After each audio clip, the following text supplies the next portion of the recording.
worker placement card game that's easy to teach and plays quick. Let's check out Undermine. I've sent a copy of Undermine to check it out and do a review. It's on Kickstarter right now, so you can check that out, and they've actually already funded, so that's great. I want to give you a quick overview of how the game plays so you can decide if this is something that you'd like to back. All right, so this is what you get in the box with Undermine. Now, the website says that you can play 2 people, and actually, if you upgrade, then you can actually play with more people than that, so that's kind of cool. But in the base game, this is what you get, and this is how it's set up, right? Okay, so this is a 2-player game, so you've got one person that's over here and the other person that's over here. You have gold, copper, and iron mines, and then you have all of your investment cards that are down at the bottom. So in essence, you're going to be using resources like diamonds to make investments, or in essence, these are your workers that you would place. But then there's a secondary type of worker that you can get that is a miner. So if you invested here, you would get something called a miner. And so this is a secondary type of worker. And then you can actually take this guy and invest him there in the gallery to get something else. So that's a basic overview of how that is. So let's go over all of these guys so that you know. I just like doing that. Let's go over all of these guys down here, these investments, so you know what each one of them do. So the very first one that I want to talk about is the first player. In this game, it could be very important to take the first player in a round because in a 2-player game, no 2 people can go on the same investment card. So if you are first this round, then you get to choose out of all of these places where you want to go, because if somebody goes there, you're out of luck, right? So that's a good one. Another place that you go here is for equipment cards. So they have equipment cards in the game, and these are actually how you're going to be scoring points, right? So you can buy equipment cards. You take 2 diamonds here, and then you are able to draw an equipment card. If that was all it was, and this would be a super easy game, but it's more than that. So here you have the, what does that say? Road header that you just picked up, this equipment card. And on the bottom here, it tells you how many victory points you're going to get. And then over here, it tells you what it's going to take to get those victory points. So 3 victory points, but it looks like you're going to have to get 2 copper and 2 gold to score it. Now you win the game by getting 7 victory points. So this could be almost half of your victory points if you get it.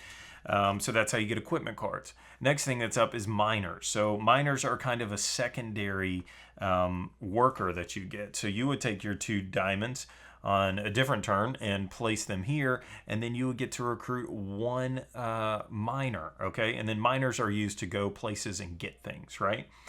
So that's important. Then you have trade. You place 2 diamonds there, and you could collect 1 mine of any kind. So that's really important. Now, gallery is something totally different. We'll come back to that in a second.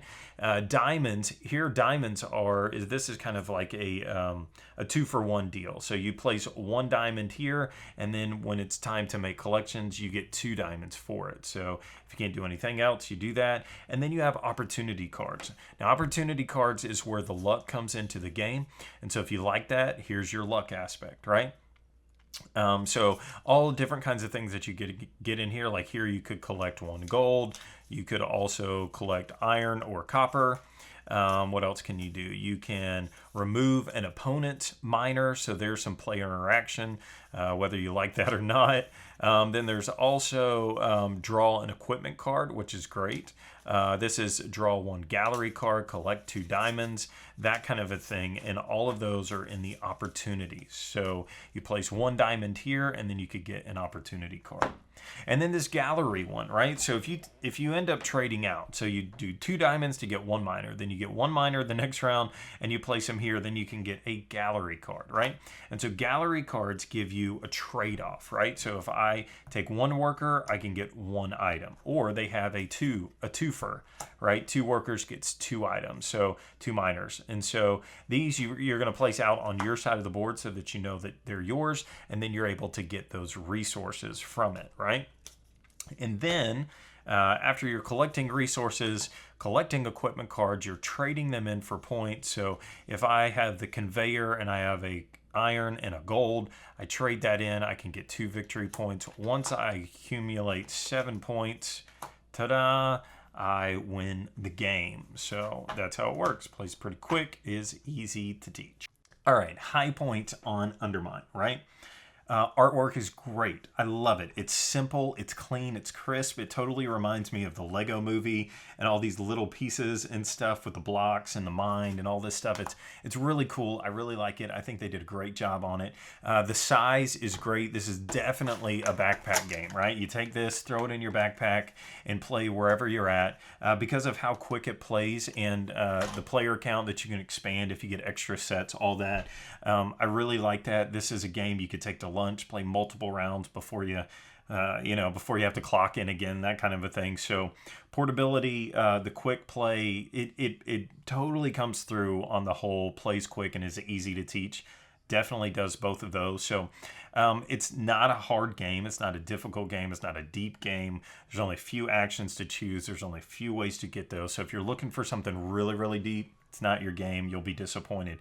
But if you're looking for something light that still scratches that worker placement itch and plays quick, it's there. I'm assuming with the real game, the components and stuff with all the tokens that you have and placing them out, I like all that kind of stuff. The price looks great on Kickstarter, so I think you're definitely going to get your money's worth there.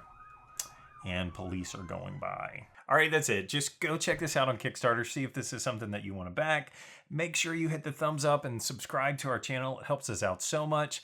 Thanks for watching this video. Check us out at BoardGameCloset.com. See you later.